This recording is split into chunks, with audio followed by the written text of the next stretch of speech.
అన్యాయం మోసకరమైనది అయినప్పటికీ, అబద్ధమైనదైనప్పటికీ, ఈ అబద్ధమైన ధనం విషయంలో కూడా మనం ఎలా నమ్మకంగా ఎలా ఉన్నామనేది దేవుడు చూస్తాడు. అందుకే మనం ఈ టైటిల్ ఏం పెట్టామంటే, దేవుడు మనలో ఏం కోరుకుంటున్నాడు? నమ్మకత్వాన్ని. ఏ విషయంలో కూడా నమ్మకత్వాన్ని అనేది మనం చూస్తున్నాం. ధనం విషయంలో నమ్మకత్వం, కుటుంబ విషయాల్లో నమ్మకత్వం, సేవా పరిచర్య విషయంలో నమ్మకత్వం, బైబుల్ చదివే విషయంలో నమ్మకత్వం, నీ ఉద్యోగ విషయంలో నమ్మకత్వం. ఇలా ముందుకి ఒక్కొక్కటి వస్తుంది. ఫస్ట్ నేనేం స్టార్ట్ చేశాను అనమాట, ఏ విషయంలో నమ్మకత్వం స్టార్ట్ చేసాం మనం? ధనం విషయంలో నమ్మకత్వం. Okay, right. కిందటి వారం ఎవరైనా రాకపోతే ఒకసారి పాయింట్స్ రాసుకోండి. ధనం విషయంలో విన్నవారు చెప్పండి. మనం ఒక ధనం విషయంలో నమ్మకత్వము అంటే నమ్మకంగా ఉండడము. ఏంటి ధనం విషయంలో నమ్మకం ఉండడం అంటే? మీకు 5 పాయింట్స్ చెప్పాను. ఒకటి, వెరీ గుడ్, ధనాపేక్ష. ఒక్కసారి ఉండండి, రాస్తాను నేను కూడా, కొత్త వాళ్ళు ఎవరైనా రాస్తారు. ధనాపేక్ష విషయంలో నమ్మకత్వం. రెండోది, సంపాదించే విధానం.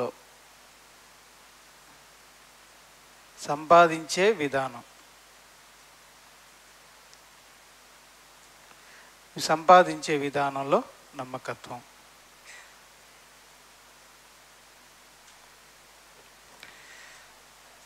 అమ్మా, ఖర్చు పెట్టే విషయంలో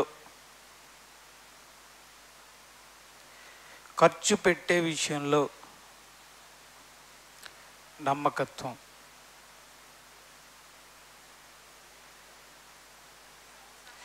సమకూర్చే విషయంలో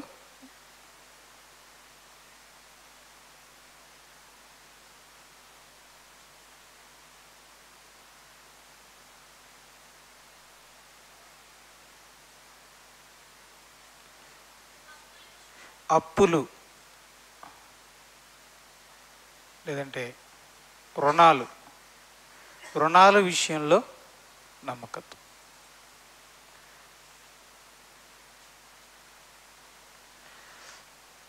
మొదటిది ధనాపేక్ష విషయంలో నమ్మకత్వం. మనం ఎన్ని చెప్పుకున్నాం? ఇందులో 4 విషయాలు మనం మాట్లాడుకున్నాం. దేవుని వాక్యం ద్వారా ఈ 4 విషయాలు మనం మాట్లాడుకున్నాం. మరలా ఒక్కసారి క్లుప్తంగా చెప్పుకుంటూ వస్తాను, జ్ఞాపకం చేస్తాను. మొదటిది ఏంటి చెప్పండి? ధనాపేక్ష విషయంలో నమ్మకత్వం అంటే ఏంటి? అంటే ధనాపేక్ష అంటే ధనం మీద వ్యామోహం, ప్రేమ, ప్రాధాన్యత ఇవ్వటం అన్నమాట. ఆ ఆశ మనిషికి ఉంటుంది, దాన్ని విశ్వాసి గెలవాలన్నమాట. అది ధనాపేక్ష విషయంలో నమ్మకత్వం అంటే. ఎవరైతే ధనం మీద ఉన్న ప్రేమని, నమ్మకాన్ని, ప్రాధాన్యతని గెలుస్తారో వాళ్ళు ధనాపేక్ష విషయంలో నమ్మకంగా ఉన్నారని అర్థం. ఎవరైతే ధనాన్ని జోబులో కాకుండా నెత్తి మీద పెట్టుకుంటారో వాళ్ళు ఓడిపోయారని అర్థం. ఎవరైతే నెత్తి మీద ఉన్న ధనాన్ని తీసుకువెళ్ళి జోబులో పెట్టుకుంటారో వాళ్ళు నమ్మకంగా ఉన్నారని అర్థం. కొలసీలకు రాసిన పత్రిక, రెఫరెన్స్లు కూడా చూద్దాం. కొలసీలకు రాసిన పత్రిక 5వ అధ్యాయం 3వ అధ్యాయము 5వ వచనం. కావున భూమి మీదనున్న పైన రెడ్ కలర్ ఉందా? అది పెంచి చెప్పండి. కావున భూమి మీదనున్న మీ అవయవములను అనగా జారత్వమును, అపవిత్రతను, కామాతురతను, దురాశను, విగ్రహారాధనైన ధనాపేక్షను, విగ్రహ ఆరాధనతో సమానమైన ధనాపేక్షను చంపివేయుడి. కనుక విశ్వాసి చంపవలసిన, గెలవలసిన వాటిలో ఏది కూడా ఉంది? ధనాపేక్ష. ధనాపేక్ష అనేదట విగ్రహారాధనతో సమానం. అందుకే భగవంతుడికి నచ్చని వాటిలో మొదటిది ఏంటో తెలుసా? మీ అందరికి తెలుసు కదా. ఏది చేస్తే దేవుడికి ఉగ్రత వస్తుందో, కోపం వస్తుందో మీ అందరికీ తెలుసు. విగ్రహారాధన. ధనాపేక్ష అలాంటి విగ్రహారాధనతో సమానం. కనుక విశ్వాసట ధనాపేక్షను ఏం చేయాలట? చంపాలి. చంపడం అంటే గెలవటం. ఒక వీరుడు మరొక రాజును చంపేశాడంటే గెలిచినట్టు అది. కనుక ధనాపేక్ష అనేది క్రైస్తవుడికి శత్రువు. దాన్ని క్రైస్తవుడు గెలవాలి. గెలిస్తే అతడు ధనం విషయంలో నమ్మకంగా ఉన్నాడని అర్థం.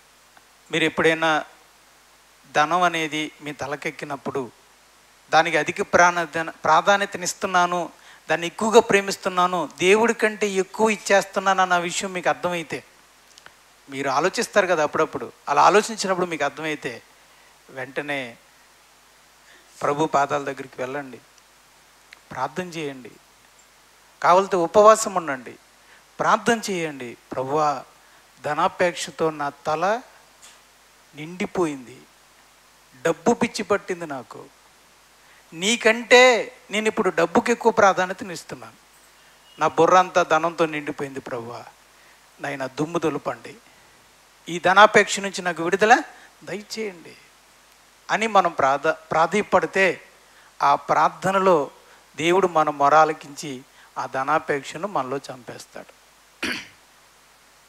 కనుక కొలసీలకు రాసిన పత్రికలో 3:5 మనం ఏం చూస్తున్నామంటే ధనాపేక్షను చంపివేయుడి అంటే ధనం విషయంలో జయం ఉండాలి.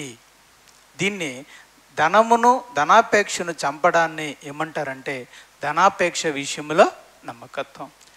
విశ్వాసులైన నా సహోదరులారా, సోదరీమణులారా చెప్తున్నాను, ఈ శత్రువు మరలా వస్తాడు. ఈ ధనాపేక్ష అనే శత్రువు ఎంత చచ్చినా మరలా వస్తూ ఉంటాడు. కాబట్టి ఈ సంవత్సరం వస్తే మరలా వచ్చే సంవత్సరం రాడని కాదు, ఒక్కసారి గెలిస్తే ఇక మీరు జీవితంలో ఇక మీ దగ్గరికి రాడని కాదు, ఏదో ఒకరోజు మరలా వస్తూ ఉంటాడు. వచ్చినప్పుడల్లా మీరు ఏం చేస్తూ ఉంటారు? చంపుతూ ఉండండి. మన పెరట్లోకి పాము ఒకసారి వచ్చింది, చంపేశాం, ఆ పాము చచ్చిపోయింది, ఇంకొక పాము రాదా? పాము వస్తుంది. అలాగే ధనాపేక్ష ఒక రూపంలో వచ్చింది, కానీ మరలా ధనాపేక్ష మరొక రూపంలో వస్తూ ఉంటుంది. వచ్చినప్పుడల్లా మీరేం చేస్తూ ఉండాలి? చంపుతూ ఉండాలి. అది ధనాపేక్షపై నమ్మకంగా ఉండడం అంటే. అందుకే మీరు ఎప్పుడు కూడా ఒక కన్ను వేసి ఉంచాలి. మనం ఎప్పుడు కూడా ఒక కన్ను వేసి ఉంచాలి. దీని మీద? ధనం మీద. ధనాన్ని నేను విలువిస్తున్నానా లేకపోతే ఏమంటారు, ధనాన్ని విలువిస్తున్నానా లేదా ప్రేమిస్తున్నానా? ధనానికి విలువ ఇవ్వడం మంచిదే, కానీ ధనాన్ని ప్రేమించడం ప్రమాదం.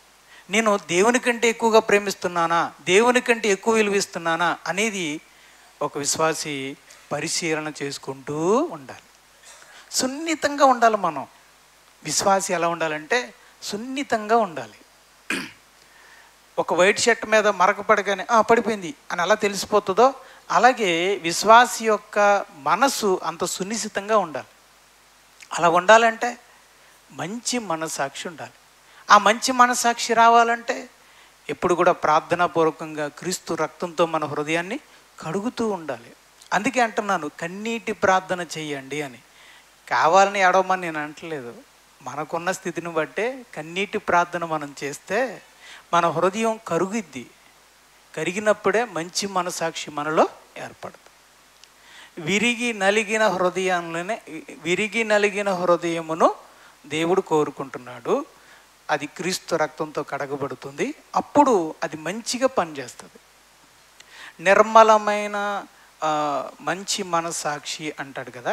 తర్వాత ఇంకొక చోటన కడగబడిన మనసాక్షి లేదా ప్రోక్షింపబడిన మనసాక్షి అంటాడు. ప్రోక్షింపబడడం అంటే పైనుంచి కిందకి కడగబడినది అన్నమాట. దేంతో? క్రీస్తు రక్తంతో మన మనసాక్షి కడగబడుతూ ఉండాలి. అందుకే విశ్వాసి పశ్చాత్తాప ప్రార్థన అనేది ఉండాలి. విశ్వాసులో పశ్చాత్తాప ప్రార్థన ఎంత ఎక్కువగా ఉంటే అతని మనస్సాక్షి అంతగా క్రీస్తు రక్తంతో కడగబడుతుంది. అప్పుడు అది అంత యాక్టివ్గా ఉంటుంది, సున్నిశితంగా ఉంటుంది. అప్పుడు మనకు అర్థమవుద్ది అనమాట, మనం దేవుని కంటే ధనాన్ని ఎక్కువగా ప్రేమిస్తున్నాం. ఈ మధ్యకాలంలో మన మనసు మారిపోయింది. ఎవరన్నా డబ్బులు ఇస్తారా, లేకపోతే డబ్బు చూసి ఆశపడ్డం, డబ్బు ఉన్న వాళ్ళని చూసి అయ్యో నేను కూడా అలా అయిపోతే బాగుండు అని ఆశ, కోరికలు వస్తూ ఉంటాయి. అప్పుడు అది మంచి మనసాక్షి అనుకోండి, విశ్వాసి వెంటనే అర్థమైపోతుంది. ఏంటి నేను ఇలా ఆలోచిస్తున్నానేంటి, నేను ఎలా ఆలోచిస్తున్నానేంటి, ఇలా కోరుకుంటున్నానేంటి, చిచ్చి నా మైండ్ మారిపోయింది, అమ్మో పద ఇప్పుడు ఎక్కడికి వెళ్ళిపోవాలి మనం, ప్రభు యేసుక్రీస్తు పాదాల దగ్గరికి వెళ్ళిపోవాలి. అమ్మో ప్రభువా నేను మరలా లోకాన్ని చూస్తున్నాను, లోకాన్ని కోరుకుంటున్నాను అనుకోవాలి. ఈ అలర్ట్ అనండి, అలర్ట్ అవ్వడం, ఈ మేలుకు, అందుకనే బైబిల్ ఎక్కువగా మెలుకుగా ఉండుడి, మెలుకుగా ఉండుడి. ఈ మెలుకుగా అనేది మనం ఎప్పుడు జీవితకాలం అంతా కలిగి ఉండాలి. రెండో విషయానికి వెళ్దాం. రెండోది ఏంటంటే సంపాదించే విధానంలో నమ్మకత్వం. సంపాదించే విధానంలో నమ్మకత్వం. కనుక మనం సంపాదించాలి, కానీ అది ఏ విధానంలో సంపాదిస్తున్నాం అనేది దేవుడు చూస్తున్నాడు, ప్రభు చూస్తున్నాడు. ఎవరైతే నీతి నిజాయితీగా సంపాదిస్తారో వాళ్ళు సంపాదించే విధానంలో నమ్మకంగా ఉన్నారు. అన్యాయంగా, అక్రమంగా, కుట్రతో, రకరకాలుగా అన్యాయంగా సంపాదిస్తే వారు దేవుని ధనమును సంపాదించే విషయంలో నమ్మకంగా లేరని అర్థం. ఎఫీసీలకు రాసిన పత్రిక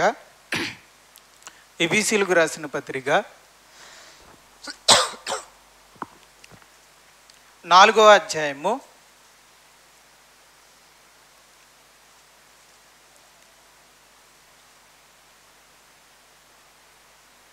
27వ వచనం.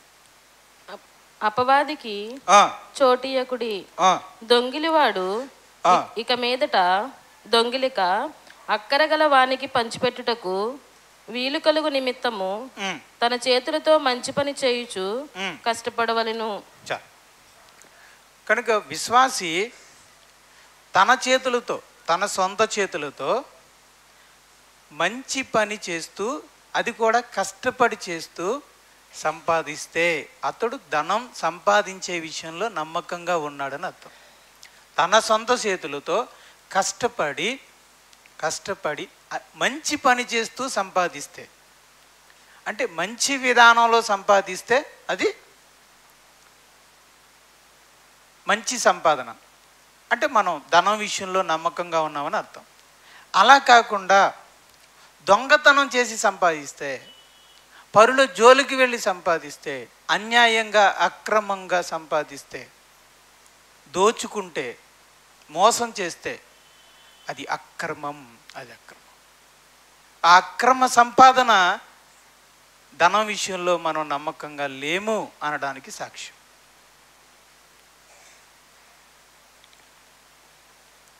వ్యాపారంలో తూకాలు తేడాలు, కల్తీ కలపడాలు, లంచాలు తీసుకోవడాలు, దొంగతనం, అధికమైన వడ్డీలు, చెడ్డ వ్యాపారాలు అంటే మత్తు, స్మగ్లింగు, సారా బ్రాందీలు అమ్మడం, లాటరీ టికెట్లు, షేర్ పట్టుబడులు. షేర్లు తప్పని నేను అనట్లేదు, లాటరీ టికెట్లు కానీ ఇలాంటివి మోసం చేయటం అంటే మనం పెట్టడం తప్పు కాదు. కొంతమంది ఏంటంటే షేర్ కొనుక్కుంటే మీకు ₹1,00,000 వచ్చేస్తుందండి అని చెప్పి ఏం చేస్తున్నారు, సామాన్యమైన ప్రజల్ని మోసం చేసి సంపాదిస్తున్నారు. ఆ సంపాదన అంతా కూడా అక్రమం. షేరు మార్కెట్ అని చెప్పి మోసం చేస్తున్నారు. ఆ సంపాదన అనే దాని గురించి మాట్లాడతాం, మనం కొనడం గురించి కాదు. వాళ్ళు షేర్లు ఉన్నాయని చెప్పి అమ్మి మోసం చేస్తున్నారే, ఆ సంపాదన గురించి మాట్లాడతాం. అలా మనం సంపాదిస్తే మనం ధనం విషయంలో నమ్మకంగా లేము. కనుక విశ్వాసులైన మనం ధనం విషయంలో నమ్మకంగా ఉండాలి అంటే ఒక్కసారి మనం సంపాదించే సంపాదన ఎలా ఉందో ఒకసారి ఆలోచించాలి. మన సంపాదన ఎలా ఉంది?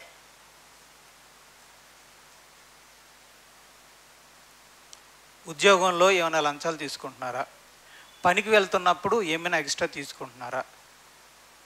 ఏమైనా దొంగతనం చేస్తున్నారా? అన్యాయంగా ఏదైనా తీసుకున్నారా? కొంతమంది డబ్బులు తీసుకుని ఆ తర్వాత ఐపీ పెట్టేస్తారు, ఈ లోపల డబ్బులు సంపాదించుకుంటారు. అంటే అర్థమైందా? ఒక 10 లక్షలు తీసుకుంటారు, లేదంటే ఒక 20 లక్షలు తీసేసుకుంటారు. అందరి దగ్గర తీసేసుకుని అంతా అయిపోయిందని చెప్పి ఐపీ పెట్టేస్తారు. పేదోళ్ళు ఇస్తారు కదండి పాపం, వాళ్ళు ఏదో వడ్డీ వస్తుందని ఇస్తారు. వాళ్ళు వీళ్ళు ఏం చేస్తారంటే ఐపీ పెట్టేస్తారు. ఈ లోపల ఈ డబ్బునంతా ఏం చేస్తారు? దాచేస్తారు.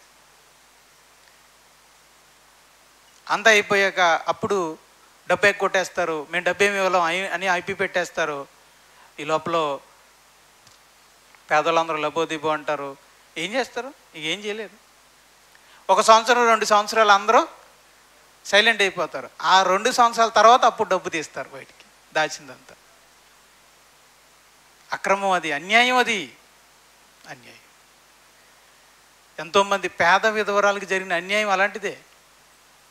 ఎంతోమంది పేదవాళ్ళు, విధవరాండ్రులు కష్టపడి సంపాదించుకుని నీ చేతికిస్తే దాన్ని తీసుకుని కూర్చుకొని ఆ తర్వాత ఐపీ పెట్టి మోసం చేసి సంపాదించడం అది సరైనది కాదు. ఒకసారి ఆలోచిద్దాం, మన సంపాదన ఒకసారి ఆలోచించుకోండి. మీ సంపాదనలో మీ సంపాదన న్యాయంగా ఉందా లేదో ఒకసారి ఆలోచించుకోండి. లేదండి నేను పనికి వెళ్తున్నాను, మనకు తెలిసిందంతా సమానమే కదండి. ఓకే, ఇంకేమైనా ఉన్నాయా సైడ్ బిజినెస్లు? ఎందుకంటే జక్కయ్య గారికి ఉద్యోగం ఉంది, సంపాదిస్తున్నాడు, దాంతోపాటు అక్రమంగా సంపాదిస్తున్నాడు. తెలిసే సంపాదన ఒకటి, తెలియకుండా ఉండే సంపాదన వేరేది. అలాంటి అక్రమమైన సంపాదన ఏమైనా ఉందా ఒకసారి ఆలోచించండి. ఒకవేళ ఉంటే ఈ నీతి కలిగిన సంపాదనని అలా ఉంచి ఆ అవినీతితో కూడిన సంపాదనని ఇక్కడి నుంచి ఆపేయండి. క్రమమైన సంపాదనని అలా ఉంచుకొని అక్రమమైన సంపాదన ఆపేయండి. ఇంకా నువ్వు విశ్వాసివి, మరలా అక్రమమైన సంపాదనలో నీకెందుకు చెయ్యా? నువ్వు ఒక చెయ్యినేమో మంచినీటిలో పెట్టి ఒక చెయ్యినేమో బురద నీటిలో పెడతావా? నీకెందుకు ఆ కర్మ? ఇదిగో నువ్వు ఒక చెయ్యిని మంచినీటిలో పెట్టావు, మరొక చెయ్యినేమో బురద నీటిలో పెట్టావు. ఏమో దానివల్ల ఉపయోగం ఉంది? ఈ చెయ్యి శుభ్రంగా ఉంటుంది, ఈ చెయ్యి మురుగ్గా ఉంటుంది. ఏ మురుగ్గా ఉండదా? నమ్మకత్వాన్ని కోల్పోతున్నారు చాలామంది విశ్వాసులు. అక్రమమైన సంపాదన కోసం, అన్యాయంగా వచ్చే సంపాదన కోసం చేతులను మరక చేసుకుంటున్నారు. అందుకే పురుషులారా పవిత్రమైన చేతులు ఎత్తి ప్రార్థన చేయండి అన్నాడు. చేతులు పవిత్రంగా ఉండాలి. అంటే ఈ చేతులతోనే కదా పురుషులు సంపాదించేది. అందుకే ఈ 2 చేతులతో మీరు సంపాదిస్తున్నారు కనుక ఈ 2 చేతులు ఎలా ఉండాలి? పవిత్రంగా. ఎప్పుడు పవిత్రంగా ఉంటాయి? లంచాలు తీసుకోకపోతే, మోసం చేయకపోతే, అన్యాయం చేయకపోతే, అక్రమ సంపాదనలో చేయి పెట్టకపోతే అప్పుడు ఈ 2 చేతులు పవిత్రంగా ఉంటాయి.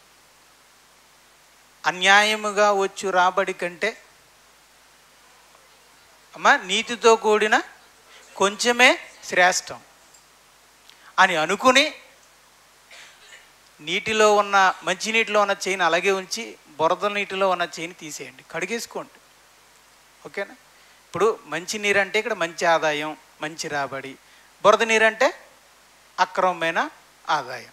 ఇప్పుడు మీరు ఎందులోంచి చేయి తీసేయాలి? బురద నీటిలోంచి చేయి తీసేయాలి. ఓకేనా? అక్రమమైన సంపాదన నుంచి చేయి తీసేయాలి. మరి బురదలోంచి చేయి తీసేశాక ఇప్పుడు ఈ చెయ్యి అలా ఉంటుంది అమ్మా. బురదలో నుంచి చేయి తీసేశారు, తీసేశారు, కానీ చెయ్యికి ఏముంది? బురద ఉంటే ఏం చేస్తారు? ఏం చేస్తారు? అదే పని జక్కయ్య చేశాడు.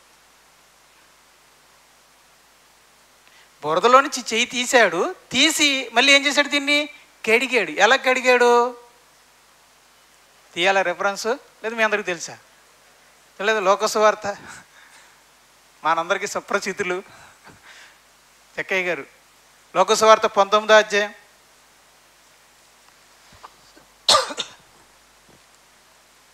అమ్మా 8వ వచనం. జక్కయ్య నిలువబడి 8వ వచనం 19:8. జక్కయ్య నిలువబడి ఇదిగో ప్రభువా ఇదిగో ప్రభువా, నా ఆస్తిలో సగము బేదలకు ఇచ్చుచున్నాను. నేను ఎవరి యొద్దనైనను అన్యాయముగా దేనినైనను తీసుకుని ఎడల సంపాదించిన ఎడల అతనికి 4 గంతలు మరలా చెల్లింతునని. అది కడుక్కోవడం అంటే. ఇచ్చేస్తాను ప్రభా, అన్యాయంగా సంపాదించిన దానితో నా చెయ్యి మురుగ్గా ఉంది, ఈ మురుగ్గా ఉన్న చెయ్యిని కడుక్కుంటాను ప్రభా అని. ఎలా కడిగాడట?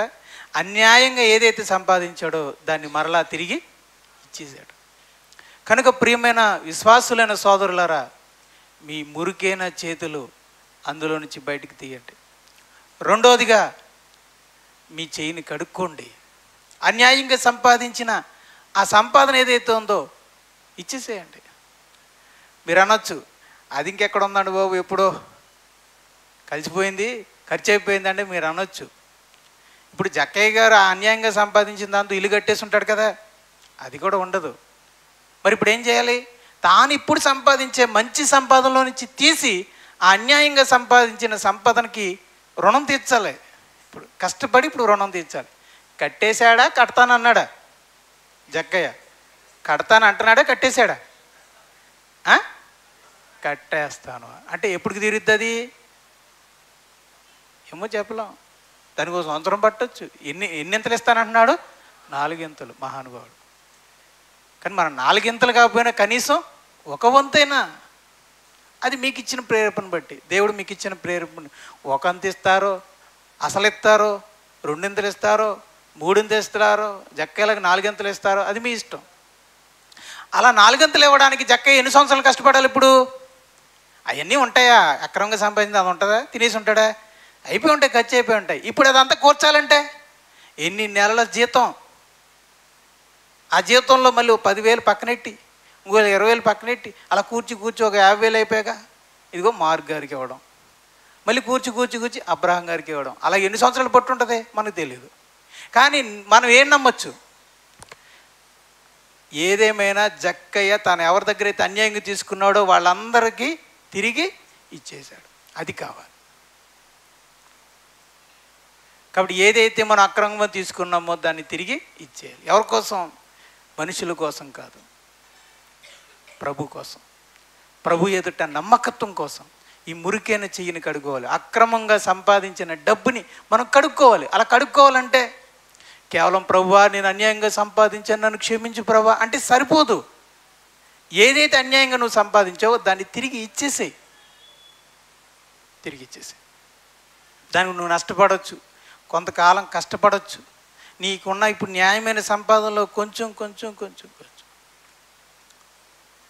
చాలామంది ఆత్మీయులండి ఎప్పుడో చేసిన ఆ పాపానికి ఈరోజు కష్టపడుతూ కొంచెం కూర్చుకొని వాళ్ళ దగ్గరికి వెళ్ళి, అయ్యా ఒకప్పుడు మీకు 50,000 ఇచ్చాను, నేను ఎగ్గొట్టాను, లేదా మోసం చేశాను, నన్ను క్షమించను, వడ్డీ నేను కట్టలేను, అసలే ఇస్తాను, ఇదిగో తీసుకోండి అని తిరిగి ఇచ్చిన వాళ్ళు చాలామంది ఉన్నారు. ఎందుకండి? ఎన్నో సంవత్సరాలు, మా గ్రామంలో కూడా చూశానండి, ఎన్నో సంవత్సరాల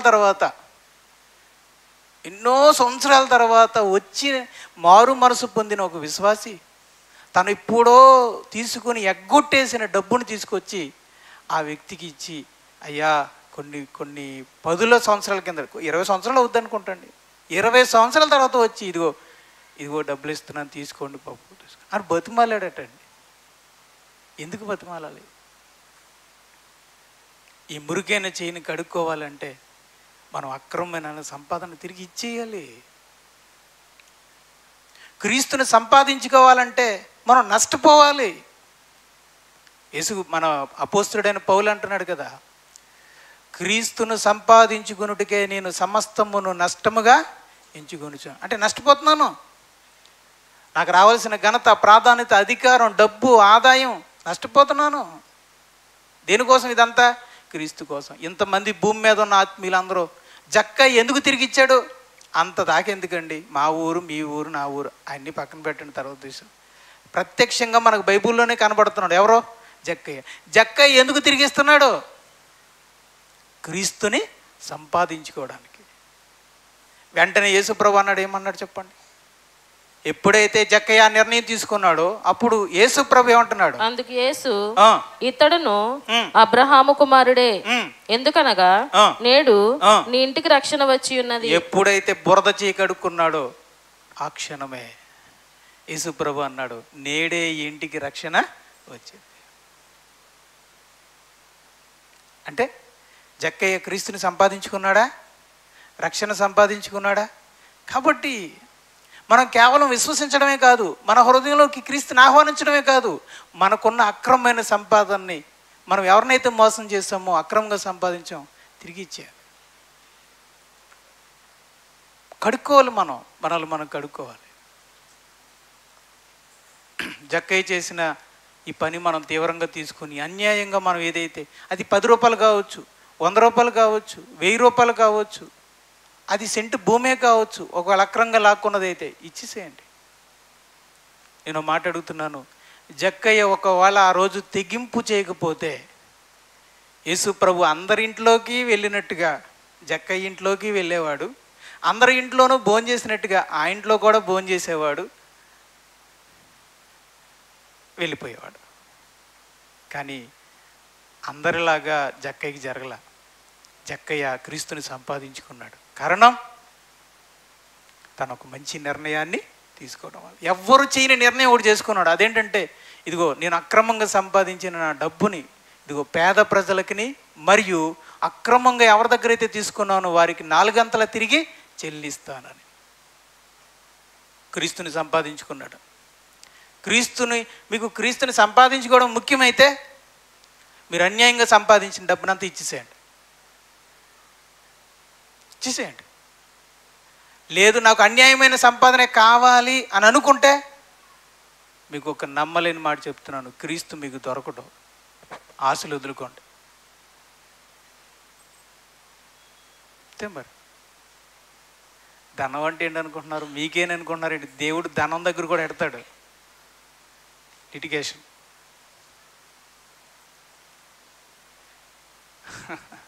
అంటే ఇక్కడ దేవుడికి డబ్బు విలువైందని కాదు, అక్కడ నీ నమ్మకత్వం. నీకు డబ్బు కావాలా, అక్రమమైన సంపాదన కావాలా, నేను కావాలి. అక్రమమైన సంపాదన ఇస్తే నన్ను సంపాదించుకుంటావు, అది వదులుకోలేనంటే నన్ను నువ్వు సంపాదించుకోలేవు అనే కండిషన్ అక్కడ దేవుడు పెట్టాడు. కాబట్టి ప్రియమైన దేవుని వారలారా, చాలామంది అడుగుతూ ఉంటారు, మరి అప్పుల బాధ నేను తట్టుకోలేకపోతున్నానండి, ఎగ్గొట్టేయచ్చా అని. అలాంటిది ఎగ్గొట్టాల్సిన అవసరం లేదు, ఎగ్గొట్టకూడదు. దేవుని పిల్లలుగా మనం రుణాలను ఎగ్గొట్టకూడదు, తీర్చాలి. నమ్మకత్వంగా ఉండాలి. నన్ను నమ్మి మనకి ఇచ్చారు కాబట్టి మనం నమ్మి తిరిగి ఇవ్వాలి. ఒకవేళ ఎవరినైనా మోసం చేసి ఉంటే, ఇవ్వకుండా ఉంటే ఒకసారి గుర్తు చేసుకోండి. ఎవరినైనా ఎగ్గొట్టుంటే, ఏదైనా కిరాణా కొట్టులో చిన్న విషయములో నమ్మకముగా ఉండేవాడు ఎక్కువ విషయంలో కూడా నమ్మకముగా ఉంటాడు. ఒకసారి ఆలోచించండి, కిరాణా కొట్టులో ఎక్కడైనా 100 రూపాయలు మర్చిపోయాం వాడేసి, గుర్తుంటే వెళ్ళి కిరాణా కొట్టు అని దగ్గరికి వెళ్ళి మర్చిపోయానండి ఇవ్వడం అని ఇచ్చేసి వచ్చేయండి.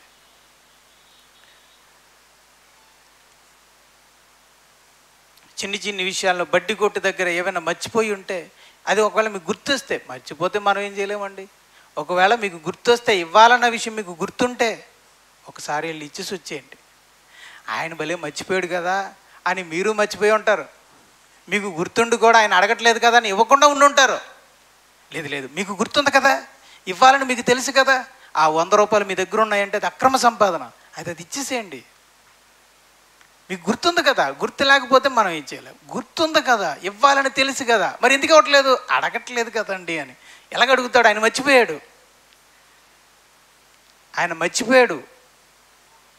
అందుకే అడగట్లేదు. మనం ఏం తెలియనట్లు మళ్ళీ వెళ్ళి గుడ్లు ఎవరా లేకపోతే నూనె ఎవరా అని అడుగుతున్నాం. వద్దు. ఆ మోసపూరితమైన 100 రూపాయలు కూడా మన దగ్గరకు ఉండడానికి వీల్లేదు. ఆ 100 రూపాయలైనా, ఆ 10 రూపాయలైనా ఇచ్చేసేయండి. ధనం విషయంలో నమ్మకంగా ఉండాలని దేవుడు కోరుకుంటున్నాడు.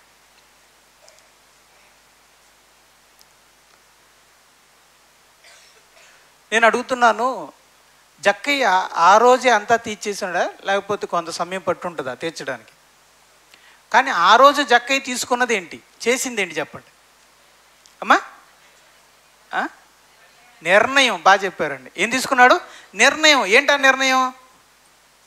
ఇచ్చేయాలని నిర్ణయాన్ని తీసుకున్నాడు. అంతే. ఆ రోజు ఏమొచ్చేసింది? ఇచ్చాక అప్పుడు ఇస్తానులే అన్నాడా యేసు ప్రభు? నిర్ణయం తీసుకున్న రోజు ఇచ్చేసాడా?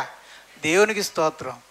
కనుక అప్పుడు దాకా ఆగడండి. మీరు ఇచ్చేదాకా ఆయన ప్రభు ఏం ఆగడు. కానీ ఇవ్వాలి, నువ్వు నిర్ణయం తీసుకున్నావు కదా, ఆ నమ్మకత్వం నమ్మాడు కనుక ఇచ్చేసాడు.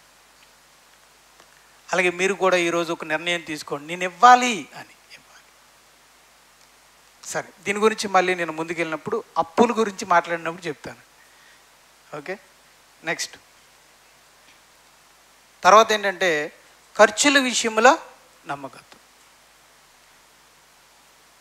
ఖర్చుల విషయంలో నమ్మకత్వం.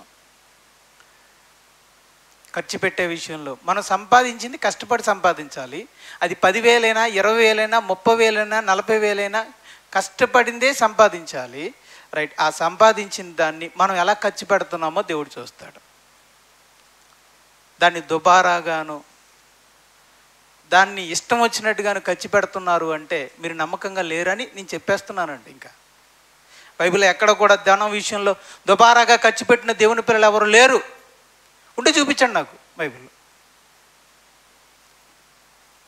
అబ్రహాము ఎంత డబ్బు ఉన్నవాడు, ఎంత దుబారా చేయగలడు, కానీ ఎంత సింపుల్గా ఉన్నాడు ఆలోచించండి. శారమ్మ గారికి ఎంత డబ్బులు ఉన్నాయి, కానీ ఎంత గుడారంలో ఉంది ఆలోచించండి ఒక్కసారి. ఆ డబ్బు లేని వాళ్ళు అనుకుంటున్నావా శారమ్మ అబ్రహాము? మీకంటే నాకంటే ప్రపంచంలో ఉన్న వాళ్ళకంటే ఎంతో డబ్బు ప్రఖ్యాతలు కలిగిన వాళ్ళల్లో. డబ్బుతోనే కానాన దేశానికి వచ్చారు. ఇంకా దేవుడు దీవించాడు, ఇంకా ఆశీర్వదించాడు, ఇంకా ఇంకా ఇంకా.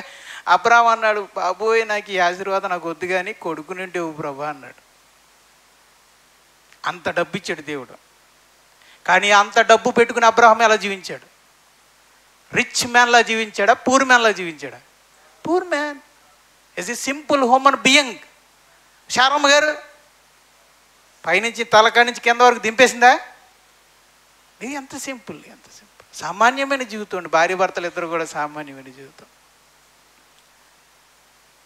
భర్త ప్రేమ విందు చేయాలని చెప్తే వెంటనే గడగడలాడుతూ వెళ్ళి ప్రేమ విందు ఏర్పాటు చేసింది.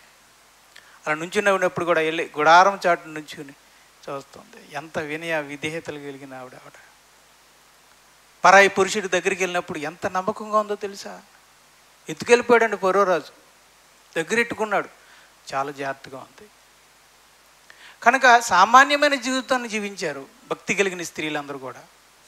విలువైన వస్త్రాలు, విలువైన నగలు ధరించి తమ డంబాన్ని కనపరుచుకోలేదు.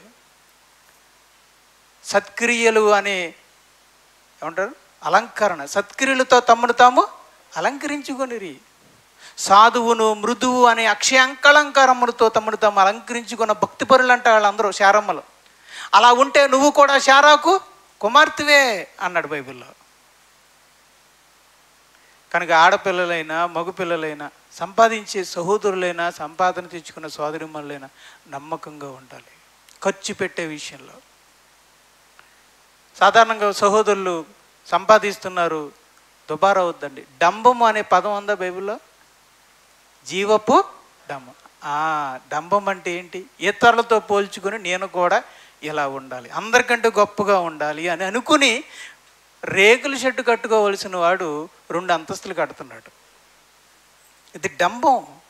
నీ ఓపిక రేకుల షెడ్డు కట్టడం అయితే నీవు 2 అంతస్తులు కట్టాలన్నావు అంటే నీ ఓపిక మించి నువ్వు కడుతున్నావు. దేనికోసం? ఇది నలుగురు మంది గొప్ప కోసం. అది జీవపు డంబం.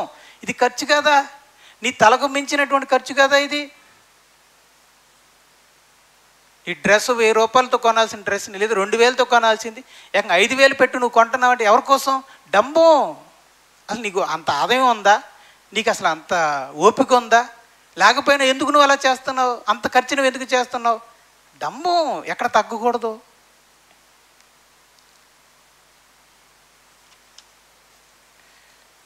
ప్రియమైన దేవుని వారలారా, ఇక్కడ ఒక మంచి విషయం చెప్తున్నాను. జీవన ప్రమాణ విషయంలో ఎవరితోనూ పోల్చుకోకండి.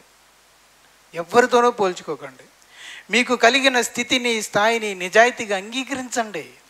దేవుడు నాకు ఈ స్థితి ఇచ్చాడు, నాకు నా కుటుంబానికి దేవుడు ఈ స్థితి ఇచ్చాడు అని ఒప్పుకోవాలి. మన స్థితిని మనం ఒప్పుకోవాలి. ఏంటి ఇప్పుడు నామోసి ఒప్పుకోవడానికి ఏంటి? అవును మన స్థాయి మన లెవెల్ ఇంతే. అవును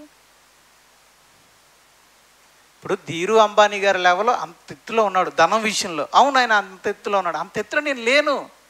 నా లెవెల్ ఇంతే.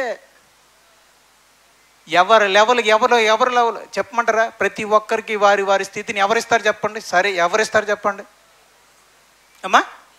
దేవుడు ఇచ్చినప్పుడు, దేవుడే నీకు ఇచ్చినప్పుడు దాన్ని నువ్వు అంగీకరించాలా లేదా? అంగీకరించాలి.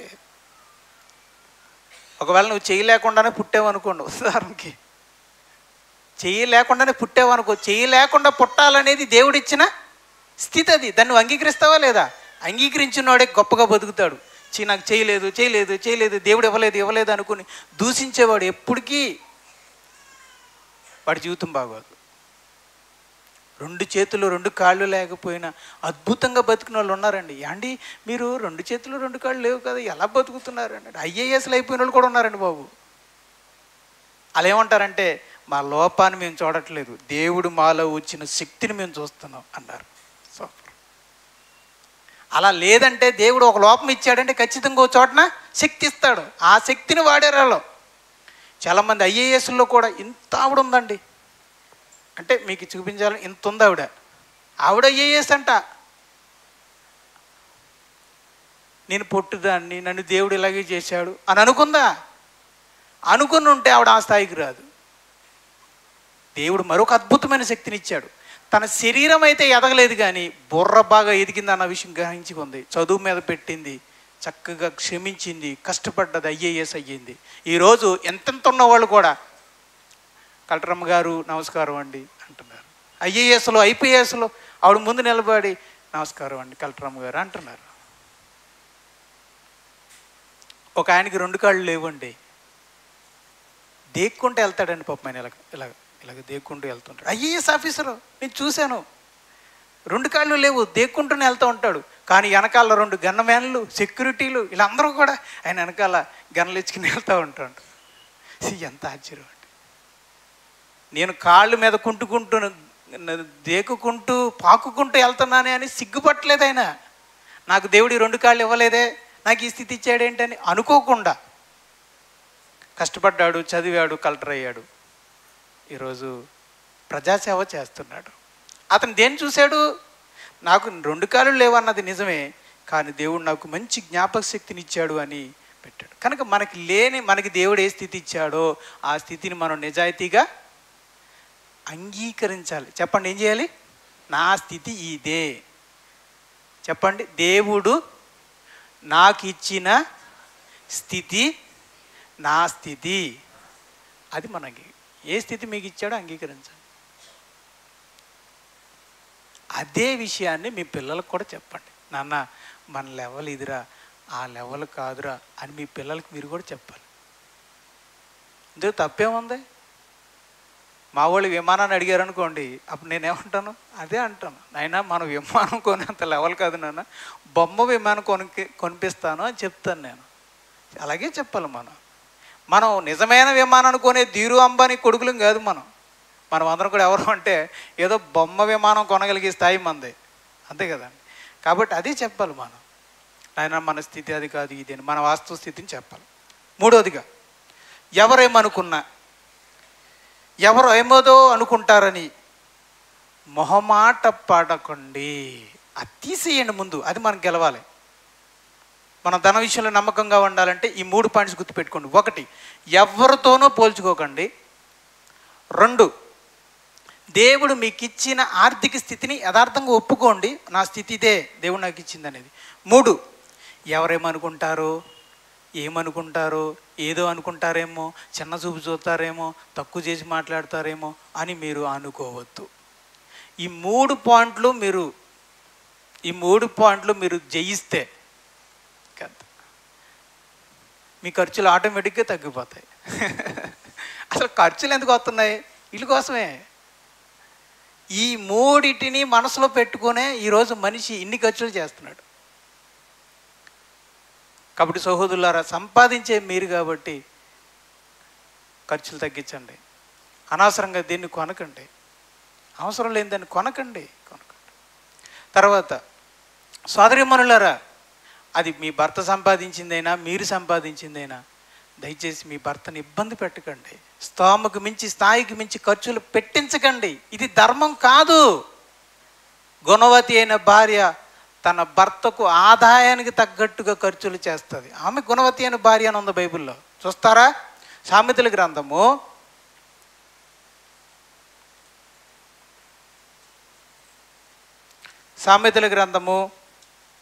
'చివరి అధ్యాయము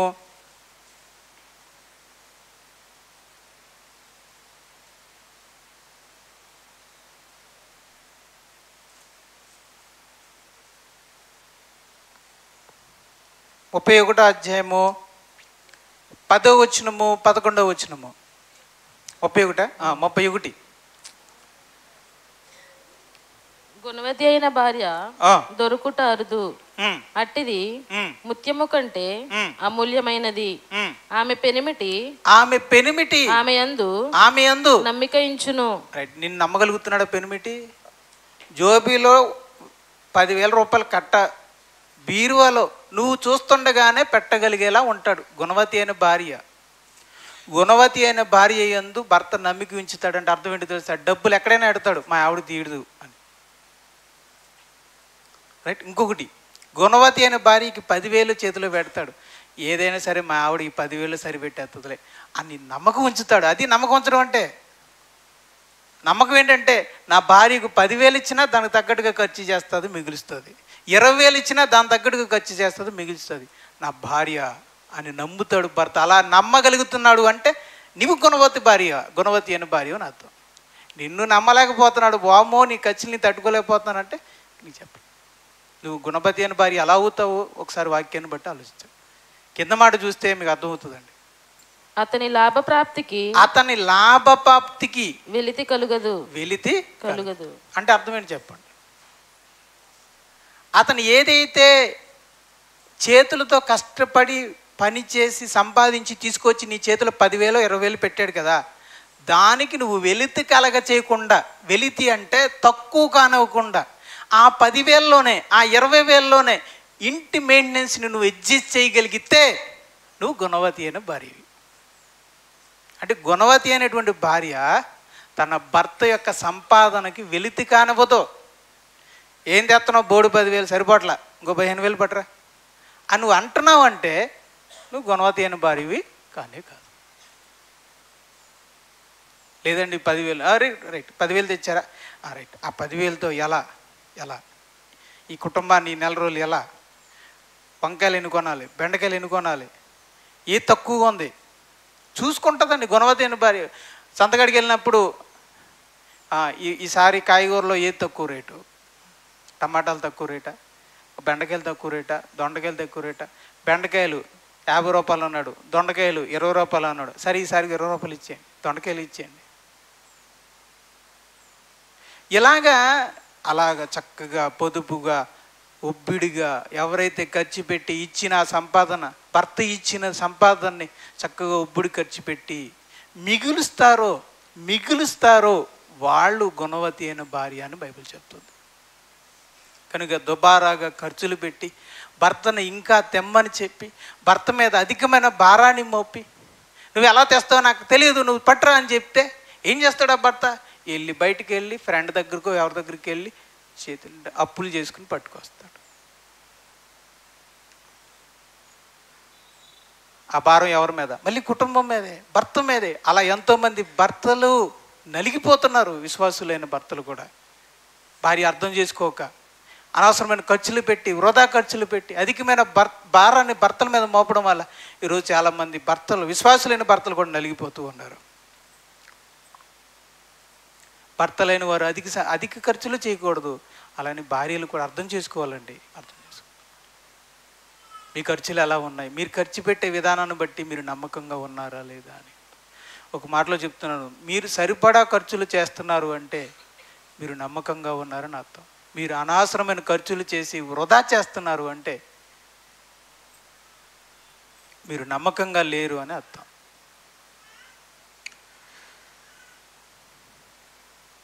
ప్రార్థన చేయండి, ప్రభువా కంట్రోల్ దయచేయండి. దీన్నే ఏమంటారంటే ఆశా నిగ్రహము అంటారు. ఏమంటారు చెప్పండి దీన్ని?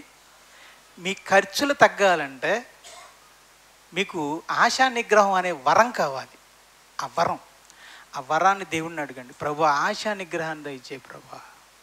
ఆశా నిగ్రహం అంటే ఏంటంటే మనిషికి ఆశ ఉంటుంది, ఇది కొనాలి, అది కొనాలి, ఇది కొనాలి, అది కొనాలి. ఒక్కసారి డిమార్ట్లోకి వెళ్ళామనుకోండి, అబ్బా ఎన్ని కొనాలని ఉంటుందో. మంచి నూనె కొనడం కోసం వెళ్ళి మనం అది తప్ప మిగతా ఎన్ని కొనేస్తాం. అదే ఆశ అనమాట. ఎగ్జిబిషన్కి వెళ్ళిన మనం ఏదో అలా చూసేద్దాం అనుకున్నాం, మనం అన్నీ చూసుకుని అన్నీ కొనుక్కుని వచ్చేస్తాం. అది ఆశ అంటే మనిషికి ఆశ ఉంటుంది. ఆ ఆశకు నిగ్రహం కావాలి, లేదంటే అనవసరమైన ఖర్చులు. ఏదో సరదాగా వెళ్ళి ఎగ్జిబిషన్లో అలా వచ్చేద్దాం అనుకుంటాం, తీరా లోపలికి వెళ్ళి బయటకు వచ్చేలోకి 1000 రూపాయలు అయిపోతాయి. ఎందుకు అయిపోయినాయా అని చూస్తే మళ్ళీ ఎందుకైనా కూడా తెలియదు మళ్ళీ. కాబట్టి ప్రియమైన దేవుని వారలారా, కనుక ఆశ ఏముండాలి? నిగ్రహం. అది ఎక్కడ ఉంటుంది? పరిశుద్ధాత్ముడిస్తాడు దేవుడు. తిమోతికి రాసిన 2వ పత్రిక త్వరగా చదివండి అమ్మా, ముందుకెళ్ళిపోదాం. 4వ అధ్యాయము 5వ వచనం. అమ్మా, తిమోతికి రాసిన 2వ పత్రిక ఎన్నో వచనం? 5వ వచనం. అయితే నీవు అన్ని విషయములలో మితముగా ఉండుము. అన్ని విషయములో మితముగా ఉండుము. అన్ని విషయాల్లో మితంగా ఉండడం అంటే మితం. అతి అంటే అతిగా ఉండొద్దు, అంటే మితంగా అంటే కొద్దిగా ఉండు. అన్ని విషయాల్లో అంటే ఖర్చు పెట్టే విషయంలో చెప్పరే, అతిగా ఉండాలా మితంగా ఉండాలా? అది అనమాట. రెఫరెన్స్ ఎక్కడ ఉందండి అని అనొచ్చు. ఇదిగో రెఫరెన్స్. ఓకేనా? Okay, next. అంటే స్త్రీలకి అలా ఉంది కానీ పురుషులకి లేదండి అని అంటారేమో. ఇదిగో స్త్రీలకి అక్కడేమని చెప్పాడు? వెలితి కలగనివ్వకుండా సంసారం చేయమ్మా, ఖర్చులు పెట్టమ్మా అని దేవుడు అక్కడ చెప్పాడు. ఇది పురుషుడికేనండి. ఎవరో పురుషుడు? తిమోతి గారు. తిమోతి పురుషుడే కదా. పురుషులుగా మనకు కూడా చెప్తున్నాడు, అన్ని విషయాల్లో ఏముండాలి? మితంగా ఉండాలి. బజార్కి వెళ్ళాం కదా అని కనపడిందని కొనుక్కొచ్చేయకూడదు. ఏది ఇంట్లోకి అవసరమో అదే కొనుక్కోమని చెప్తున్నాడు.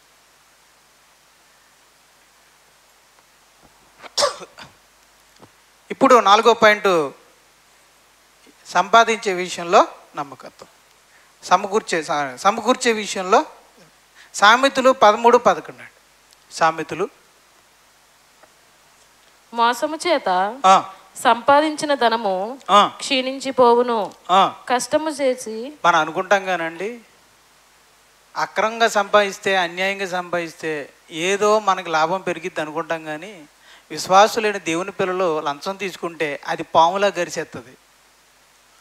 విశ్వాసులైన పిల్లలు ఒకవేళ అక్రమంగా సంపాదిస్తే ఆ అక్రమమైన సంపాదనే ఎన్నో కష్టాలను తీసుకొస్తుంది.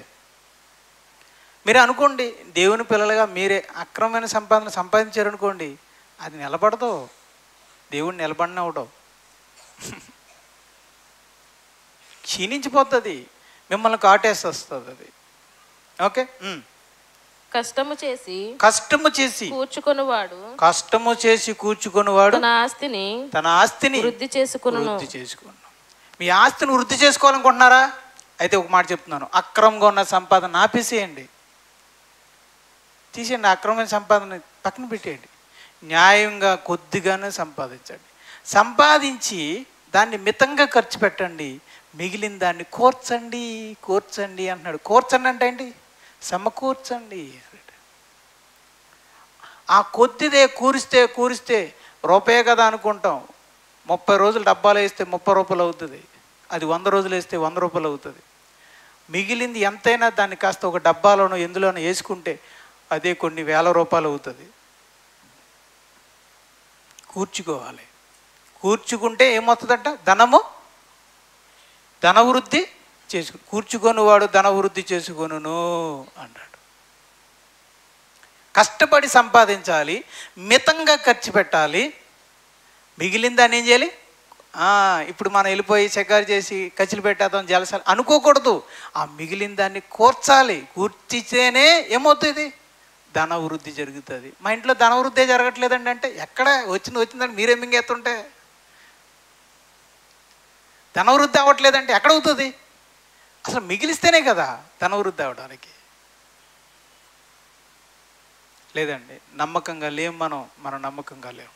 అందుకే కరువును అనుభవిస్తున్నాం, లోటును అనుభవిస్తున్నాం. ధనం విషయంలో, ఖర్చుల విషయంలో, సంపాదించే విషయంలో మనం నమ్మకంగా లేం కనుక ఈరోజు మనం కరువును అనుభవిస్తున్నాం.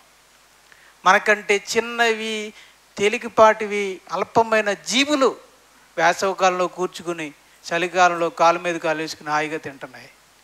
మనమేమో కరువు కటకాలతో పొద్దున్నే లేవగానే ఎవడప్పిస్తారా, ఎవరు ఏమిస్తారా అని ఎదురు చూస్తున్న పరిస్థితిలో. లేదండి, మనం డబ్బు విషయంలో నమ్మకంగా లేము కనుక ప్రార్థన చేయాలి. ప్రభువా, నేను ధనం విషయంలో నమ్మకంగా లేను తండ్రి, నాకు సహాయం చేయండి. సంపాదించే విషయంలో, ఖర్చు పెట్టే విషయంలో, సమకూర్చే విషయంలో నాకు పరలోకపు సహాయాన్ని అనుగ్రహించండి. నా జ్ఞానం సరిపోవట్లేదు అని ఈరోజు భార్యలు, భర్తలు ప్రార్థించాలి. విశ్లేషకులు చెప్తున్నారండి, భవిష్యత్తులో ఒక కరువు రాబోతుంది. అది జరగచ్చు, జరగకపోవచ్చు, కానీ అంచనా వేస్తున్నారు. ఇప్పటికే శ్రీలంకలో కరువు వచ్చింది, ఇప్పటికే అనేక దేశాల్లో కరువు వచ్చేసింది. ఒకవేళ భారతదేశానికి వస్తే నీ కుటుంబ పరిస్థితి ఏంటి? భయపెట్టాలన్న ఉద్దేశం కాదు. ఏంటి, యోసేపు ముందుగానే మేలుకోలేదా? కరువు వస్తుందని తెలిసి ముందుగానే మేలుకొని సమకూర్చుకోలేదా? ఆ తర్వాత దర్జాగా కాళ్ళ మీద కాలు వేసుకొని తాను తిని 10 మందికి పెట్టలేదా? కాబట్టి ప్రియమైన దేవుని వారలారా, సమకూర్చుకోవాల్సిన అవసరం ఉంది. ఈరోజు సంపాదన ఉన్న రోజునే మనం సమకూర్చుకోకపోతే రేపు అన్న రోజున కరువు వచ్చినప్పుడు ఎంత ఇబ్బందులు పడతాం. మీ అందరికీ తెలుసు, ఆన్లైన్ ప్లాట్ఫారంలో ఒక దిగ్గజం ఆన్లైన్ వ్యాపారంలో దిగ్గజం ఏంటి చెప్పండి? 2 కంపెనీల పేర్లు చెప్పండి, మీ అందరికీ తెలుసు. Amazon, Flipkart. అందులో ఫ్లిప్కార్ట్ మన ఇండియాకే, కానీ ప్రపంచవ్యాప్తంగా పేరు పొందింది ఏంటి? అమెజాన్ అంటే ఏంటి చెప్పండి? వ్యాపారమే కదా, మనం కొనాలనే కదా, రైట్. దాని ఎండి అంటే దాని డైరెక్టర్, దాని ఓనరు ఏం చెప్తాడు ప్రజలకి? వ్యాపారం చేసేవాడు ఏం చెప్తాడండి? బాగా కొనండి, మంచి ఆఫర్లు ఇస్తున్నాం అని చెప్తాడు. కానీ ఆయన నిజాయితీకి ఒక విషయం చెప్పాడండి, సంవత్సరం అవుతుంది ఈ విషయం చెప్పి. ఏమన్నాడు తెలుసా? అనవసరంగా దీన్ని కొనకండి, కరువు రాబోతుంది, జాగ్రత్త అని చెప్పాడండి ప్రజలకి. నేను చెప్పితే అబద్ధమైతే ఆన్లైన్లో చూడండి. అమెజాన్ గారి యొక్క యజమాని ఎవడైతే ఉన్నాడో, ఈరోజు ఎంత వ్యాపారం జరుగుతుందో ఆన్లైన్ వ్యాపారం, దాని అందరికి ఎవరైతే ఓనరో అతనే అన్నాడు, అనవసరంగా దీన్ని కొనకండి, జాగ్రత్త పెట్టుకోండి, కూర్చుకోండి, కరువు రాబోతుందని చెప్పాడు. ఈ మాట నేను ఎప్పుడో సంవత్సరం నుంచి చెప్పాలనుకుంటున్నానండి మీతో, కానీ అది సమయం, సందర్భం రావాలి కదా, అందుకే ఆగాను. అలాంటి పెద్దోడే ఆ మాట అనేసరికి పత్రిక వాళ్ళే కొనుక్కొనికారు. ఏమనంటే, అమ్ముకునేవాడు ఈ మాట అంటున్నాడు ఏంట్రో బాబు అని. మరి అమ్ముకునేవాడే కదా, అమ్ముకునేవాడు ఏమంటాడు? కొనండి అంటాడు. కానీ కొనకండి, జాగ్రత్తగా ఉండండి అన్నాడంటే ఆలోచించండి. కాబట్టి ప్రియమైన దేవుని వారలారా, ప్రార్థన చేయాలి ఈ విషయంలో. ప్రభువా, నాకు ధనం విషయంలో నేను నమ్మకంగా ఉన్నట్లుగా సహాయం చేయండి తండ్రి అని మనం ప్రార్థన చేయాలి, మొరపెట్టాలి.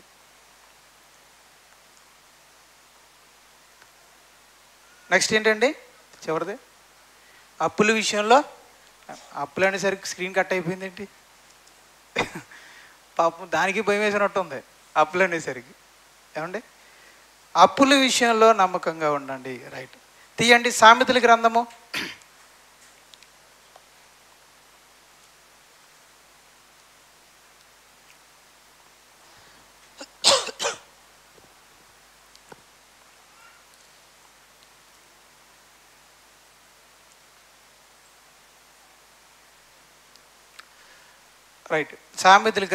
22వ అధ్యాయం 7వ వచనం. ఐశ్వర్యవంతుడు బీదల మీద ప్రభుత్వము చేయును, అప్పు చేయువాడు అప్పిచ్చిన వానికి దాసుడు. కానీ అప్పు తీసుకున్నవాడు అప్పిచ్చిన వాడికి దాసుడు. అప్పు తీసుకోవడం అంటే బానిసత్వం, అది దాస్యత్వం.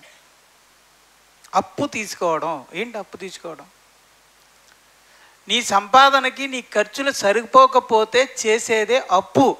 అప్పు అంటే వాట్ ఈజ్ ద అప్పు? అప్పు అంటే ఏంటి?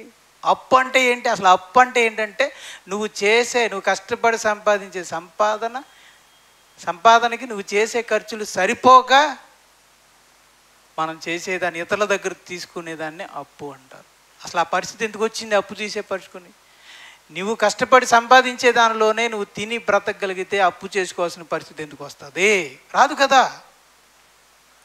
నీ జీవపు డంబం, నీ ఆడంబరం, నీ అదనపు ఖర్చులు, పొదుపు చేసుకోలేని నీ యొక్క అసమర్థత ఈరోజు మరొకరి దగ్గర అప్పు తీసుకునే పరిస్థితి వచ్చింది. అప్పు తీసుకోవడం అంటే ఏంటో తెలుసా?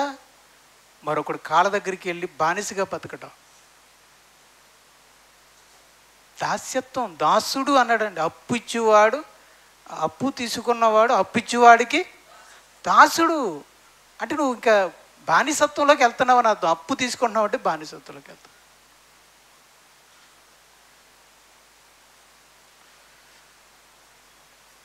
అప్పు చేయడం పాపం అని నేను అన్నగానండి. ఒకవేళ ఇలాంటి విషయాల కోసం అప్పు చేస్తే అది కరెక్ట్ కాదు. ఒకవేళ మెడిసిన్ అవసరం, అత్యధికమైన పరిస్థితుల్లో ఎమర్జెన్సీలో అప్పు చేసామండి, చావు బతుకుల సమయంలో, లేదంటే హెల్త్ విషయంలో, అనారోగ్య విషయాల్లో, హాస్పిటల్ విషయంలో, లేకపోతే ఏదైనా అత్యవసరమైన ప్రాణాపరమైన పరిస్థితులు, అత్యవసర పరిస్థితుల్లో మనం అప్పు చేసాము అంటే అది అర్థం. కానీ ఇంట్లో ఖర్చులు సరిపోక నేను చేస్తున్నానంటే, మన వారం చెప్పాను, ఒక బ్రదర్ పాపం నిజాతిగా ఒప్పుకున్నాడండి. ప్రతి నెల నేను సంపాదించే సంపాదన సరిపోక మరికొంత అప్పు చేసి నా ఇంటిని గడుపుతున్నానండి. అప్పుతో గడుపుతుంది నా బతుకు. మరి అప్పుతో గడుపుతుంటే ఇంకెప్పుడు అప్పులు తిడతాడైనా? నిజంగా ఎంత వేదన ఉందండి ఆ సహోదరుడు గుండెల్లో. నా కుటుంబం గడవడానికి నా సంపాదన సరిపోక మరికొంత అప్పు తీసుకొచ్చి నా కుటుంబాన్ని గడుపుతున్నాను అంటే నిజంగా ఎంత భారం వస్తున్నాడు ఆ సహోదరుడు, ఎంత భారం వస్తున్నాడు. ఎందుకు ఇదంతా? ఆ తప్పు ఒకవేళ బెదరది కావచ్చు, సిస్టర్ గారిది కావచ్చు. ఇచ్చిన దాన్ని సరిపడగా తగ్గట్టుగా మెయింటైన్ చేయడంలో భార్య విఫలమై ఉండొచ్చు, లేకపోతే ఇంట్లో ఎలా మెయింటైన్ చేయాలో అన్న విషయం ఆ సహోదరుడికి తెలిగిపోయి ఉండొచ్చు. అందుకే నేను అంటున్నానండి, నేను ఎవరిని నేరస్థాపన నేరం మోపాలన్న ఉద్దేశం కాదు, గ్రహించుకోవాలని. బుద్ధి జ్ఞానముల సర్వ సంపదలు మనలో ఉన్నవి అన్నాడా? ఎవరిలో ఉన్నవి? క్రీస్తులో ఉన్నాయి. కానీ క్రీస్తు దగ్గరకు వచ్చి అడగండి, ఎలా సంపాదించాలి, ఎలా ఖర్చు పెట్టాలి, ఎలా పొదుపు చేయాలో క్రీస్తు ప్రభుని అడిగితే ఇస్తాడాయన. ఆయన దగ్గర ఐశ్వర్యవంతుడైన ఆ విషయాల్లో.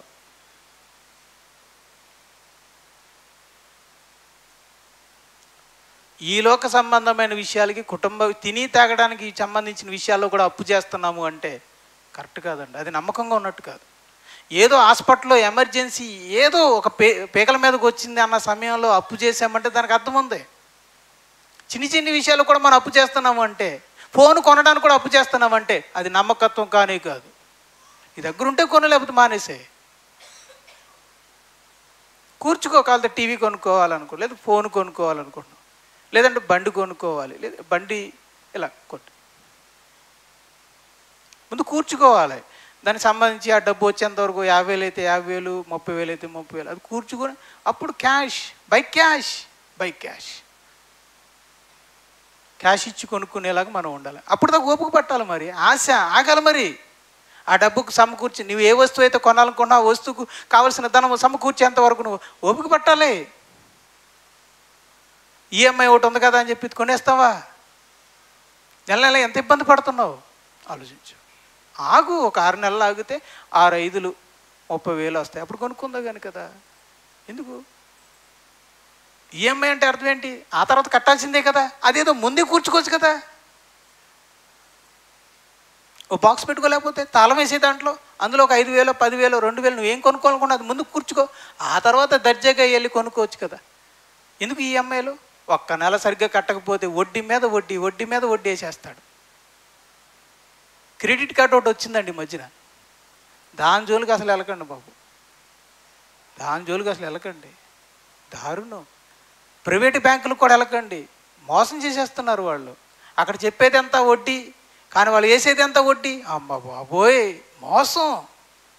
ఎంత మోసమో ప్రైవేటు బ్యాంకులకి వెళ్ళకండి. ఒక సహోదరుడికి ₹1.5 అని చెప్పారు, తీరా చూస్తే 2.5 ₹3 వడ్డీలు వేసేస్తున్నారు. ₹3 అంటే లక్షకి ₹3,000. 10 నెలలు గడిస్తే 30,000, ₹1,00,000 అయిపోయింది. ఇంకేంటి? కాబట్టి ప్రియమైన దేవుని వరలారా జాగ్రత్త. క్రెడిట్ కార్డు విషయంలో, ప్రైవేటు బ్యాంకు విషయంలో వాళ్ళు చీటీలు ఎత్తారు చూసారా, వారం చీటీలు బాగా ఇంటికి వచ్చి ఎత్తున్నారు కదా అని మనం తీసేసుకుంటున్నారా? ఇంటికి వస్తున్నారు, ఇంటికి కాళ్ళగడికి వచ్చి ఎత్తున్నారు కదా అని తీసేసుకుంటున్నారేమో. జాగ్రత్త దూరంగా, అలాంటి వాటికి దూరంగా ఉండండి ప్రియమైన. మిమ్మల్ని అందరినీ డబ్బు విషయంలో నమ్మకమైన వారిగా తయారు చేయడం కోసమే ఈ మాటలు. ఒక ఆత్మీయ సోదరుడుగా నేను కాదండి, దేవుడు మీ పరలోపు తండ్రిగా, మీ మేలు కోరిన వాడిగా ఈ దీని ద్వారా చెప్తున్న మాటలే తప్ప మరేమీ కాదు. అప్పు చేయడం అంటే ఏంటంటే బానిసత్వంగా మారడం. కనుక క్రెడిట్ కార్డు, ఈఎంఐలు, ప్రైవేట్ బ్యాంకులు ఇవన్నీ కూడా ఉన్నాయి కదా అని కొనవద్దు. అప్పు చేయొచ్చు. దేనికి? ఇల్లు కట్టడానికి. ఒకవేళ మన దగ్గర ఇల్లు కట్టడానికి డబ్బు కావాలి, ఇల్లు కట్టడానికి కావాల్సిన డబ్బు అంతా రావాలంటే ఎక్కడ వస్తుంది? రాదు కదా. కాబట్టి మనం ఇంటి మీదో స్థలం మీదో పెట్టి లోన్ పెట్టుకుంటాం, కావాలంటే తర్వాత తీర్చుకుంటూ ఉంటాం. కానీ ఇంటికి చేసే అప్పు కూడా ఎలా ఉండాలి? 3 వంతులు మన దగ్గర ఉండాలి, 1 వంతు లోన్ తెచ్చుకునేలా ఉండాలి. 1 వంతు నా దగ్గర ఉందండి, 3 వంతులు లోన్ పెడతానంటే అది ఎలాగది? కనీసం ఒక 3 వంతులని నీ దగ్గర ఉండాలి కదా. మీరు గమనించారో లేదో, ఉదాహరణకి అన్ని విషయాల్లో మీకు మాదిరిగా ఉండాలనేది మన సంఘం అనేది కూడా ఒక కుటుంబం. ఈ కుటుంబంలో ఆదాయం వస్తుంది, దాన్ని ఎలా ఖర్చు పెడుతున్నామో, ఎలా చేస్తున్నామో మీరు గమనిస్తున్నారు. అసలు సంఘాన్ని, క్రీస్తు సంఘము ఒక కుటుంబం, ఆత్మీయ కుటుంబం. ఇక్కడ ఆదాయం ఎలా వస్తుంది, దాన్ని ఏం చేస్తున్నాం, ఎలా ఖర్చు పెడుతున్నాం, ఎప్పుడైనా అబ్జర్వ్ చేశారా? దేనికోసం ఇదంతా? మాదిరిగా ఉండాలండి మీకోసం. ఇక్కడ ఖర్చు పెట్టేవి ఎలా ఉన్నాయో చూసారా? సింపుల్. ఏదైనా ఒక వస్తువు కొనాలంటే ఎంత ఆలోచిస్తాం. ఎప్పుడో నేను 12 సంవత్సరాల కిందట చేసిన పరిచర్యకు వచ్చినటువంటి బహుమానాలు అవన్నీ కూడా ఈ రోజుకి వాడుతున్నాను. ఇవి ఉండగా కొత్తవి కొనవచ్చు. మన పరిచర్యలు అయ్యేందుకులే, కొత్త కదా, కొత్తది కొనవచ్చు. అవి ఉన్నాయి కదా. ఎప్పుడో 12 క్షమించండి, ఎప్పుడండి అయ్యి? ఎప్పుడో మన 2025 ఇది, అది ఎప్పుడు 2012 ఎప్పుడు 13 ఎప్పుడు కొన్ని సంవత్సరాలు అయిపోయినాయి. అవి ఇంకా అట్లే వాడుతున్నాం. మన వచ్చాడు చాలా ఓల్డ్ మోడల్ అండి, ఇప్పుడు కొంచెం మంచిది వేయాలని అంటాడు. మాకు సరిపోతలేండి అన్నాను. కిషోర్ బాబు అతను వచ్చాడు, అది ఓల్డ్ మోడల్, అది సరిపోదు, ఇంకా కొంచెం గట్టిది వేయాలి, కొత్తవి వచ్చినాయి అన్నాడు. లేదులేండి సరిపోతలేదండి. కొనే విషయంలో, ఈ పెట్టే విషయంలో, అన్నీ మనం ప్రేమ విందు విషయంలో కూడా సింపుల్గా ఎందుకుంటున్నాం? మాదిరి. మీకు ఇక్కడ మేమే వృధా చేస్తుంటే, ఖర్చులు పెడుతూ ఉంటే మీరెలా ఉంటారు? ఈరోజు సేవకుల పెళ్ళిళ్ళు పిచ్చోళ్ళలాగా చేస్తున్నారు. రాజకుమారులు రాజకుమార్తెలకు చేసినట్టు చేస్తున్నారు. మరి ఇప్పుడు విశ్వాసులు ఎలా చేస్తారు? అలా బర్త్డేలే ఒక పెళ్లి చేసినట్టు చేస్తున్నారు. అసలు సేవకులు మాదిరిగా ఉంటున్నారు. ఈరోజు కొంతమంది సేవకులు మాదిరిగా ఉండట్లేదు ఖర్చు పెట్టే విషయంలో. దౌర్భాగ్యం ఇది. కూతురు పెళ్ళిలే రాజకుమార్తెకి చేసినట్టు చేస్తున్నారు, లక్షల రూపాయలకు దారపోసేస్తున్నారు. ఇంక విశ్వాసులకి ఏం చెప్తారు? మీరు పొదుపుగా ఉండండి అని ఏం చెప్తారు? వాళ్ళ బర్త్డేలు, వాళ్ళ పెళ్ళిళ్ళు, నిశ్చితార్థాలు, డబ్బు డబ్బు డబ్బు డబ్బు. ఎక్కడివి ఇవన్నీ? సంఘానికి ఏం మాదిరి చెప్తారు?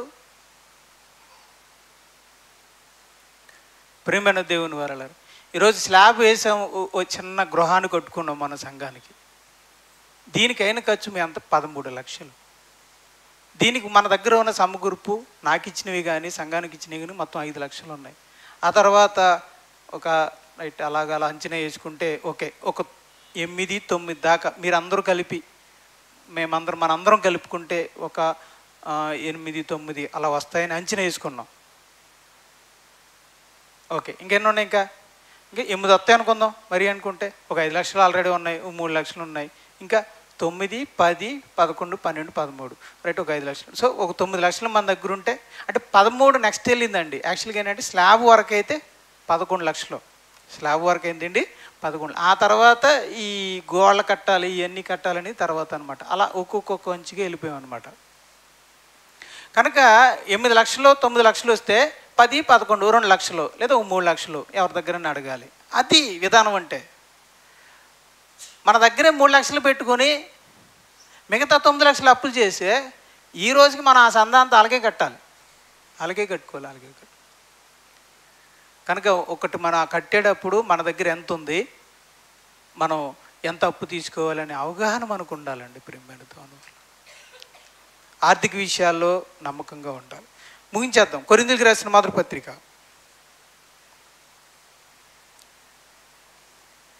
7వ అధ్యాయము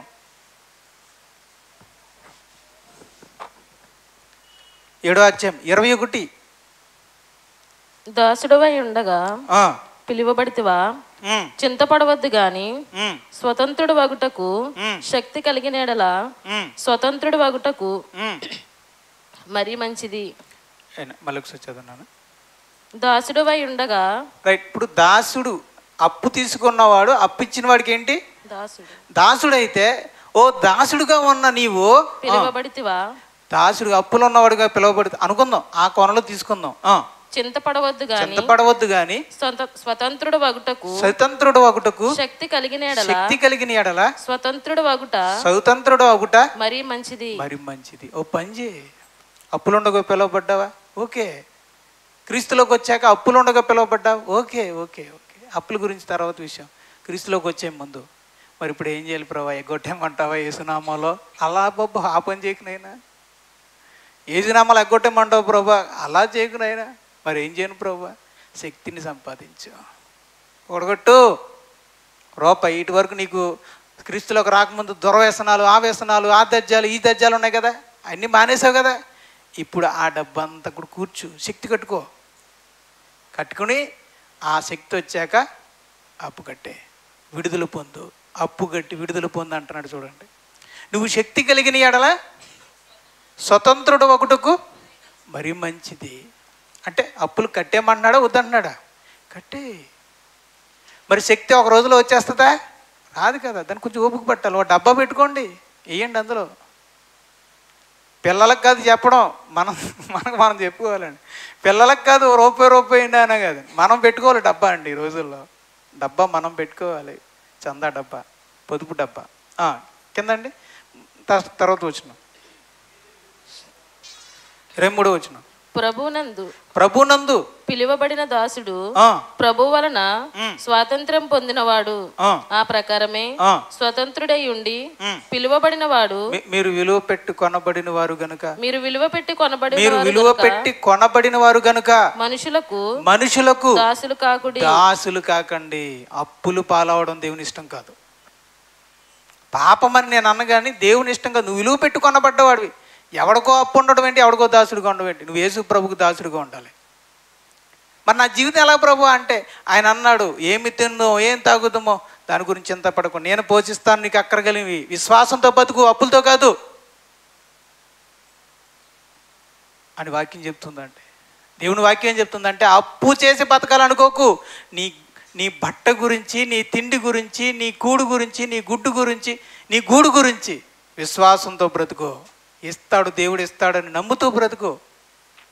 అవి అలా వస్తాయి. విశ్వాసం వలన జీవించాలి కానీ అప్పులతో కాదు. అప్పులు చేసి బానిసగా బ్రతకాలని దేవుని చిత్తం కానీ కాదు. విశ్వాసంతో బ్రతకాలి.